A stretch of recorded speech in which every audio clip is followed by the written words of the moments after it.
हमारे 11वीं कक्षा का 15 अध्याय जिसका भाग हम 8वां देखने वाले हैं और हम पढ़ने वाले हैं वृद्धि हार्मोन जिसका नाम है साइटोकाइनिन्स। साइटोकाइनिन्स अब किस तरीके से प्लांट की वृद्धि में हेल्प करेगा वो हम देखेंगे इस पार्ट के अंतर्गत। साइटोकाइनिन क्या है? हेबरलैंड ने सर्वप्रथम प्रेक्षण किया। क्या किया? हेबरलैंड ने सर्वप्रथम प्रेक्षण किया। कुछ पादपों में लोएम में कुछ विलय पदार्थ उपस्थित होते हैं। कुछ पादपों के जो फ्लोएम होता है, ठीक है, फ्लोएम है ना, फ्लोएम में कुछ विलय उपस्थित होते हैं जो कोशिका विभाजन को उद्दीपित करते हैं। तो बच्चों देखो, छोटी सी बात देखो, हमने ऑक्सिन देखा है ना, हमने जिब्रेलिन देखा, हमने आज साइटोकाइनिन हम देख रहे हैं। ये मैं इसलिए लिख रही हूं कि आप ये देखो कि ऑक्सिन बेसिकली क्या कार्य करता है। जिब्रेलिन जैसे हमारा सेल इलोंगेशन का कार्य करता है ना। ये हमारा जो है प्रकाश में मूवमेंट में हेल्प करता है ना। साइटोकाइनिन जो है सेल डिवीजन में हेल्प करता है। समझ रहे हो? तो मैं क्या कहना चाह रही हूं, ये मैं एक एग्जाम्पल दे रही हूं तुमको पढ़ने का कि तुम्हें क्या करना है। ये जितने भी अपन पार्ट्स पढ़ रहे हैं ना, उस पार्ट्स में से आपको क्या करना है, सार निकालना है। सार निकालना है तो सार निकालने के लिए क्या करोगे, सारणी बनाओ, हार्मोन बताओ, एक एक के कार्य बताओ और एक पूरी इंडेक्स बना लो। सच्ची कह रही हूं, आधी घंटा लगेगा। आधी घंटा तुम याद कर लो और ये जितने भी आधे घंटे के वीडियो हैं या 20 मिनट के, 5 मिनट के, 15 मिनट के जितने भी वीडियो हैं, तुमने एक क्लस्टर कर लिया, हाँ है ना, जो जो इंपॉर्टेंट था उसको हाईलाइट कर लिया, एक पूरा चार्ट बन गया। कहीं पर भी पेस्ट कर लो दीवार पे, कहीं पर भी दीवार पे पेस्ट कर लो। पेस्ट करते ही क्या करोगे तुम, दीवार पे जैसे ही तुमने पेस्ट किया, जब चाय पी रहे हो, बैठे हो, आलस कर रहे हो, उस समय एक नज़र घुमा लो। एक नज़र जैसे मैंने यहाँ लगाया है मान लो, तो मैं अब देखो तुमसे बात कर रही हूँ, एक नज़र घुमा ली। समझ रहे हो? तो मैंने क्या किया, मैं पढ़ भी रही हूँ, तुमसे बात भी कर रही हूँ। ये मैं एक एग्जाम्पल दे रही हूँ तुमको, ऐसा है नहीं एक्चुअल में अभी, ठीक है। मैं एक तरीका बता रही हूँ क्योंकि जो चीज़ हमारे सामने होती है हमारी नज़र जाती है उस पर, है ना, फैक्ट है, हम उसको अवॉइड नहीं कर सकते। एक बार तो देखेंगे ही देखेंगे। तो ऐसे ही करो, जो आपको लग रहा है ना कि इससे क्वेश्चन 100% आ रहे हैं, कोई भी टॉपिक उठा लो, उसके कुछ ऐसे नोट्स बना लो या कुछ ऐसे इंडेक्स बना लो और दीवार पे चिपका लो। कुछ समय के लिए, जब काम निकल जाए हटा दो, फिर उसको जमा लो अपनी कॉपी किताबों में। सीधी सी बात है, हाँ या ना, तो इजी हो जाएगा तुम्हारे लिए। तो ये काम आप कर सकते हो। अब इसके पश्चात वॉन ओवर वीक, ठीक है, ने बताया, साइंटिस्ट है वॉन ओवर वीक, है ना, ने बताया कि नारियल पानी में ऐसे पदार्थ उपस्थित होते हैं जो कोशिका के विभाजन को, सेल डिवीजन को प्रेरित करते हैं। मैंने जिब्रेलिन में शायद कहीं पर सेल डिवीजन बोल दिया सेल इलोंगेशन की जगह, तो देख लेना, कंफ्यूज नहीं हो रहा है। सेल इलोंगेशन बेसिकली अपना जिब्रेलिन करता है और सेल डिवीजन, है ना, कोशिका विभाजन मेनली साइटोकाइनिन करता है। समझ में आ गया बच्चों? कंफ्यूज मत होना। देखो कभी कभी बोल देते हैं ना, सेल इलोंगेशन, डिवीजन, एक दोनों क्या है, बहुत पास पास वाली चीजें, तो निकल गया होगा तो एक बार प्लीज उसको करेक्ट कर लेना। क्वेश्चन वो मत लगा देना, अरे मैम आपने तो ये बोला था, अरे मैम आपने तो वो बोला था। खुद की बुद्धि भी थोड़ी बहुत लगानी चाहिए। स्कोग तथा मिलर ने ईस्ट के डीएनए से कोशिका विभाजन के लिए अत्यंत उपयोगी पदार्थ अलग किया और इसे काइनेटिन नाम दिया। स्कोग व मिलर ने, आपसे पूछा जा सकता है काइनेटिन, जो काइनेटिन है वो किसने निकाला सबसे पहले, तो स्कोग व मिलर ने ईस्ट के डीएनए से सेल डिवीजन के लिए, है ना, एक उपयोगी पदार्थ अलग किया, आइसोलेट किया, उसको क्या बोला इन्होंने, काइनेटिन। क्लियर बात? लैथम ने काइनेटिन को साइटोकाइनिन नाम दिया। इंपॉर्टेंट, किसने खोजा, किसमें खोजा, क्या नाम दिया और बाद में इसको साइटोकाइनिन किसने नाम दिया। जैसे बता रही हूं वैसे ही अपनी कॉपी में लिख लिया करो। लैथम व मिलर, अब स्कूग हट गए, अब लैथम और मिलर ने काम करना स्टार्ट कर दिया है, ठीक है। इन्होंने क्या बोला, मक्का के भ्रूणपोष से, मक्का के भ्रूणपोष से काइनेटिन, काइनेटिन के समान पदार्थ, नॉट काइनेटिन, काइनेटिन के समान पदार्थ को विमुक्त किया, जिसे जियाटीन कहा। बच्चों ये इंपॉर्टेंट चीज है, लैथम व मिलर ने जियाटीन को निकाला है, काइनेटिन को स्कूग व मिलर ने निकाला, और साइटोकाइनिन को लैथम में। इधर देख लो, स्कूग और मिलर इन्होंने क्या किया है ना, और लैथम, ये लैथम ही है ना इनका नाम, हाँ, लैथम जी ने क्या किया, और फिर लैथम और मिलर ने क्या किया, इन्होंने तो जियाटीन, इन्होंने साइटोकाइनिन, और इन्होंने काइनेटीन। ऐसे पढ़ लिया करो, ऐसे लिख लिया करो। ऐसे लिखने और ऐसे पढ़ने से बच्चों कंसेप्ट क्लियर हो जाते हैं, कंफ्यूजन नहीं होता, कंसेप्ट क्लियर हो जाते हैं। मेहनत तो लगेगी, मेहनत का फल मीठा भी तो होगा, हाँ है ना, ठीक है। अभी सुने जा रहे हो, अभी 10 घंटे बाद या 10 घंटा तो बहुत बोल दिया, 2 मिनट बाद ही कोई पूछ ले क्वेश्चन, सब ऊपर से जाएगा। तो अच्छे से पढ़ने के लिए हमें क्या करना पड़ता है, हमें मेहनत करनी पड़ती है, हमें थोड़ा हार्ड वर्क बनना पड़ता है ना, ठीक है। आगे बढ़े। एक इंपॉर्टेंट लाइन तो बोली नहीं, स्टार लगा दे रही हूं यहाँ पे। जियाटीन प्राकृतिक रूप से पाए जाने वाला प्रथम साइटोकाइनिन है। इंपॉर्टेंट लाइन, सर्वप्रथम पाए जाने वाला प्राकृतिक रूप से कौन सा साइटोकाइनिन है, जियाटीन। क्लियर बात। रासायनिक प्रकृति देख लेते हैं इनकी, है ना, केमिकल नेचर। साइटोकाइनिन न्यूक्लिक अम्लों के अपघटन से बनते हैं। जो साइटोकाइनिन है वो क्या होता है, जो न्यूक्लिक अम्ल होता है उसके अपघटन से बनते हैं। संरचनात्मक दृष्टि से बच्चों मैंने आपको तीनों का बताया, ऑक्सीन किससे कैसे बनता है, हमने पढ़ा है जिब्रेलिन वो कैसा है ना, और संरचनात्मक दृष्टि से हमारा साइटोकाइनिन कैसा है, मैंने तीनों चीजें बताई है, तीनों इंडेक्स में लिख लेना आपने।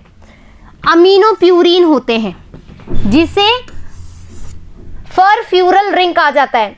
ऐसे ही अपन ने उसमें देखा है, जिब्रेलिन में भी देखा है कि कौन सी रिंग बनती है, गिबेन रिंग, है ना, गिबेन वलय बनती है, यहाँ पर परफ्यूरल वलय बन रही है।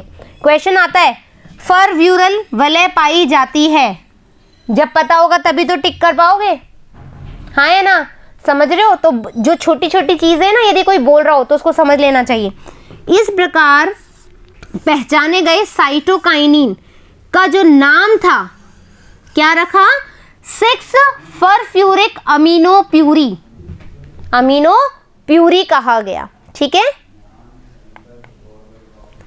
साइटोकाइनिन का संश्लेषण पादपों में उन स्थानों पर होता है, जो साइटोकाइनिन का संश्लेषण कहाँ होता है। यदि आपको साइटोकाइनिन आइसोलेट करना हो प्लांट में से तो आप कहाँ से करोगे, जहां पर कोशिकाएं विभाजित होती है, क्योंकि सेल डिवीजन को प्रमोट करता है ना, तो नेचुरल सी बात है वहीं पाया जाएगा, हाँ है ना। तो जहां कोशिकाएं विभाजित होती है, जैसे प्ररोह शीर्ष पर, मूल शीर्ष पर, विकासशील कलिकाओं पर, तरुण फल में, आ गया। जो छोटे छोटे नौने शेषव वाली स्थिति के फल होते हैं वहां पर पाया जाएगा, क्योंकि वो भी सेल डिवाइड कर रहे होंगे। कलिकाओं में पाया जाएगा जो कि डेवलपिंग स्टेज में है। मूल शीर्ष में रूट के जो मैस्मेटिक स्टेम है वहां पर, और प्ररोह शीर्ष पर पाया जाएगा। आपको पता है ना, वहां पर ज्यादा से ज्यादा जल्दी से जल्दी सेल डिवीजन होती है, ग्रोथ होती है, ठीक है। साइटोकाइनिन कोशिका द्रव्य में टीआरएनए के संरचनात्मक घटक का कार्य करता है। वेरी इंपॉर्टेंट पूछा जाता है, साइटोकाइनिन कोशिका द्रव्य में टीआरएनए के संरचनात्मक घटक का कार्य करता है। किसके संरचनात्मक घटक का कार्य करता है, टीआरएनए का, ठीक है। और ये इसका मॉलिक्यूलर स्ट्रक्चर है। साइटोकाइनिन के अब कार्य की प्रभाव, ठीक है, साइटोकाइनिन के अपन कार्य की प्रभाव देखेंगे। कोशिका विभाजन डेफिनेटली होगा। कोशिका दीर्घन, आप बोलोगे कि मैम सेल इलोंगेशन तो हमने तीनों में ही देखा एक तरह से, तो देख लेंगे अभी क्या परेशानी है यहाँ पे। कोशिका विभेदन, शीर्ष प्रभाविता का निरोध, ठीक है, प्रसुप्ता को नष्ट करना और जीर्णता विलंब। इन तीनों को जो बच्चों कार्य की प्रभावन है तीनों के लिख लो और तीनों को मैच करके देखो कि स्पेशली क्या निकल रहा है। यदि मान लो कोशिका विभेदन है जैसे एग्जांपल, इसमें सिर्फ साइटोकाइनिन आ रहा है तो साइटोकाइनिन पे टिक कर दो, ये ऐसे लिख दो सी, ये सिर्फ सी से होगा। मान लो कोशिका दीर्घन में ए भी आ रहा है, जी भी आ रहा है और सी भी आ रहा है, लेकिन कौन ज्यादा अफेक्ट कर रहा है, सी या जी, तो उस पर टिक कर लो। ऐसे करके पढ़ोगे तो कंसेप्ट क्लियर रहेगा, ऐसे करके पढ़ोगे तो कंसेप्ट क्लियर रहेगा, ठीक है। देखें अपन क्या क्या हो रहा है। कोशिका विभाजन, साइटोकाइनिन ऑक्सिन की उपस्थिति में, सुन लो जो मैं कहना चाह रही थी, साइटोकाइनिन ऑक्सिन की उपस्थिति में कोशिका विभाजन को प्रेरित करता है, लेकिन साइटोकाइनिन ही कोशिका विभाजन के लिए ज्यादा होता है। अब देखो कैसे, क्योंकि अपन ने देखा था जब ऑक्सिन पढ़ा था तो हमने देखा था कि सेल इलोंगेटेड हो रही थी, वहां पर ऑक्सिन सबसे ज्यादा पाया जा रहा था। सेल डिवाइड होकर के लंबी हो रही थी तो वहां पर ऑक्सिन पाया जा रहा था। तो सिंपल सी बात है, यदि किसी प्लांट में सेल डिवीजन हो रहा है और वृद्धि भी हो रही है तो साइटोकाइनिन ही करेगा, लेकिन इसमें ऑक्सिन भी होगा, क्योंकि ऑक्सिन भी कहीं ना कहीं इसमें हेल्प करता है कि नहीं करता है। क्लियर बात। ये पादप में विभाजोत्तक उत्तक के निर्माण की प्रक्रिया को प्रेरित करते हैं, यानी कि जो विभाजोत्तक उत्तक है, मैस्मेटिक जो टिश्यू है, उसके निर्माण में भी हेल्प करता है साइटोकाइनिन, ठीक है। कोशिका दीर्घन, साइटोकाइनिन कोशिकाओं के दीर्घन को प्रेरित करता है। इंपॉर्टेंट पूछा जाता है कि तंबाकू की मूल की कोशिकाएं साइटोकाइनिन के प्रभाव से सामान्य की तुलना में 4 गुना दीर्घित पाई गई। यदि आप तंबाकू की जड़ों में साइटोकाइनिन का छिड़काव कर दो तो वो सामान्य से ज्यादा 4 गुना ग्रोथ कर लेगी, ठीक है। साइटोकाइनिन यानी कि सेल इलोंगेशन देखा हमने, साइटोकाइनिन ये प्रभाव। अब जो मोस्ट इंपॉर्टेंट है बच्चों, most important yes most important चीज है, यहां पर बच्चे डेफिनेटली कंफ्यूज होते हैं और गलत आंसर करके आते हैं ओवर कॉन्फिडेंस की चलते हुए। तो समझ लो, साइटोकाइनिन यह प्रभाव ऑक्सिन व इथाइलिन के साथ मिलकर प्रदर्शित करता है, ये वाला प्रभाव, ठीक है। साइटोकाइनिन ये ऑक्सिन के साथ साथ इथाइलिन के साथ मिलकर कार्य करता है, तब जाकर के सेल इलोंगेटेड होती है। नेक्स्ट, कोशिका विभेदन, ठीक है। कोशिका विभेदन, कोशिका विभेदन भी इससे प्रभावित होता है। ऑक्सिन के साथ मिलकर ये पौधों के अंग के निर्माण को कंट्रोल करते हैं, क्योंकि ऑक्सिन क्या है, कंट्रोल ज्यादा करता है, हाँ या ना, है ना। तो कोशिका विभेदन में क्या होगा कि जब ऑक्सिन के साथ मिलकर ये काम करेगा तो ये कोशिका के निर्माण को भी नियंत्रित करेगा।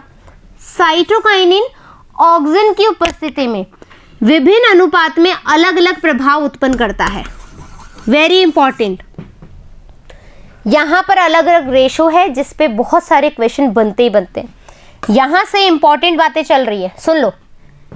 उत्तक संवर्धन में यानी कि टिश्यू कल्चर के दौरान पूछा जाता है डेफिनेटली, बिल्कुल।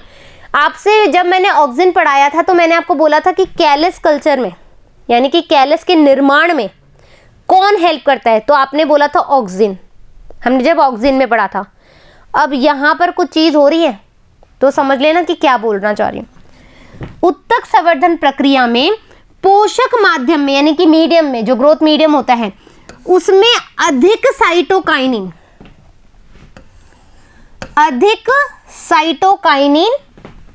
एवं कम ऑक्सिन क्या करेगा, कैलस से प्ररोह के विकास को प्रेरित करेगा। उत्तक संवर्धन है ना, टिश्यू कल्चर में क्या होगा, देखो ये होता है कैलस, ठीक है। अपन टिश्यू कल्चर भी पढ़ेंगे, अपना टॉपिक है कैलस है ये, है ना। कैलस को जरूरत होती है ऑक्सिन की, है ना, लेकिन इस कैलस से आपको प्ररोह निकालना है, तो कौन हेल्प करेगा? ये दोनों, साइटोकाइनिन अधिक होना चाहिए माध्यम में, जो माध्यम है उसमें साइटोकाइनिन अधिक होना चाहिए और ऑक्सिन कम होना चाहिए। ये ध्यान रख लेना, बहुत ज्यादा क्वेश्चन पूछे जाते हैं इसमें, नेट हो, नीट हो, है ना, या आपका 12th क्लास हो, उसमें ये क्वेश्चन जरूर आता है, ठीक है। कम साइटोकाइनिन, अब साइटोकाइनिन की जो कंसंट्रेशन है वो कम है, अधिक ऑक्सिन यानी ऑक्सिन की अब कंसंट्रेशन ज्यादा है। जड़ों के निर्माण में व विभेदन में, आपको पता है रूट के लिए बेसिकली ऑक्सिन होती है ना, तो अब क्या होगा, यहां पर अपन ने क्या निकाल दिया? प्ररोह निकाल दिया। अब अपन मूल निकाल दें इसी कैलस से, ये क्या है? मूल है। तो इस दौरान क्या होगा, C जो है वो कम है और ऑक्सिन जो है ज्यादा है। समझ में आ गया? मूल के निर्माण के लिए C कम है और A ज्यादा है। आ जाओ, दोनों का समान मात्रा हो, यदि A व C समान मात्रा में हो तो क्या होगा, आपका प्ररोह भी ठीक निकलेगा और जड़ भी नॉर्मल ग्रोथ करेगा। क्लियर बात? उत्तक संवर्धन में आनुवंशिक अभियांत्रिक में पादप की वृद्धि नियंत्रण बहुत ज्यादा लाभदायक होते हैं साइटोकाइनिन और ऑक्सिन, क्योंकि नई किस्म के पौधे उत्पन्न करने में कोशिका संवर्धन काफी उपयोगी सिद्ध होता है। क्लियर बात? मेरा कैलस कल्चर बहुत ज्यादा इंपॉर्टेंट होता है। शीर्ष प्रभाविता का निरोध, अब शीर्ष पे उसकी, जैसे शीर्ष को कौन बढ़ा रहा था? हमारा एपिकल वाले को ऑक्सिन, साइटोकाइनिन उसको कम करेगा। देखते हैं, साइटोकाइनिन के छिड़काव से 5 शीर्ष प्रमुखता समाप्त हो जाती है और पार्श्वीय, ठीक है, और ये 5 कुछ नहीं है बेटो, शीर्ष प्रमुखता समाप्त हो जाती है और पार्श्वीय कलिकाओं की वृद्धि होने लगती है। देखो, जब ऑक्सिन के केस में था तो यहां पर क्या था, इसने साइड वाले को रोक दिया था और सिर्फ इसकी वृद्धि कर रहा था ऑक्सिन के केस में। साइटोकाइनिन के केस में क्या है, ये साइड वाली वृद्धि को बढ़ा रहा है ना, और इस वाली वृद्धि को रोक रहा है। क्लियर बात? प्रसुप्ता को नष्ट करना, प्रसुप्ता किसमें देखी थी अपन ने? जिब्रेलिन में। साइटोकाइनिन द्वारा बीजों व कंदों की प्रसुप्ता नष्ट हो जाती है, इनको अंकुरण के लिए प्रेरित किया जाता है। जिब्रेलिन भी कार्य करता है और साइटोकाइनिन भी काम करता है। जीर्णता विलंब, ठीक है, जीर्णता विलंब, डिलेइंग ऑफ सेनेसेंस, यानी कि जो जीर्णता बुढ़ापा होता है उसको ये क्या करता है, कम कर देता है। पादपों में साइटोकाइनिन जीर्णता को रोकता है। सामान्यतः जीर्णता से पूर्व पत्तियों में प्रोटीन, पर्णहरित, न्यूक्लिक अम्ल आदि का विघटन प्रारंभ हो जाता है जीर्णता से पूर्व ही, ठीक है। परंतु साइटोकाइनिन के प्रभाव से इनका अपघटन कम हो जाता है, यानी कि अब नॉर्मल की बात करें तो क्या होगा, ब्रेक डाउन होने लगेगा, न्यूक्लिक अम्ल है, लीव्स हैं, तो क्या होगा, पौधा डाइंग की तरफ जाएगा, यानी कि मृत्यु की तरफ। लेकिन यदि आप साइटोकाइनिन दे देते हो तो वो जीर्णता तो होगी, ऐसा नहीं कि पादप मरेगा ही नहीं, मरेगा तो सही लेकिन उसकी उम्र बढ़ जाएगी। जैसे जो कैंसर होता है उसके पेशेंट में क्या होता है, कैंसर के पेशेंट हैं बहुत कम ठीक हो पाते हैं बच्चों, ये बिल्कुल सत्यता है। मतलब कुछ लोग मेरे साथ विरोध भी कर सकते हैं, करें तो करें, लेकिन ये बात सत्यता है कि जो कैंसर जिसको हो गया उसमें बचने की कंडीशन बहुत कम होती है। उसकी लाइफ को अपन आगे बढ़ा सकते हैं लेकिन उसको मरने से नहीं रोक सकते। समझ रहे हो बात? क्यों? क्योंकि सेल कंटिन्यूअसली डिवाइड हो रही है भाई, उसको आप कब तक रोक लोगे? आज तुम थोड़े समय तक उसको होल्ड कर सकते हो, थोड़े समय बाद वो अपने आप ग्रोथ कर लेगी। समझ में आ रही है? तो ये चीज हमें ध्यान देनी है। यहाँ पर क्या हो रहा है, साइटोकाइनिन के प्रभाव से इनका अपघटन कम हो जाता है, जिससे जीर्णता का प्रभाव धीरे धीरे प्रकट होता है। धीरे धीरे, ये नहीं बोल रहा खत्म कर देगा, धीरे धीरे प्रकट हो रहा है।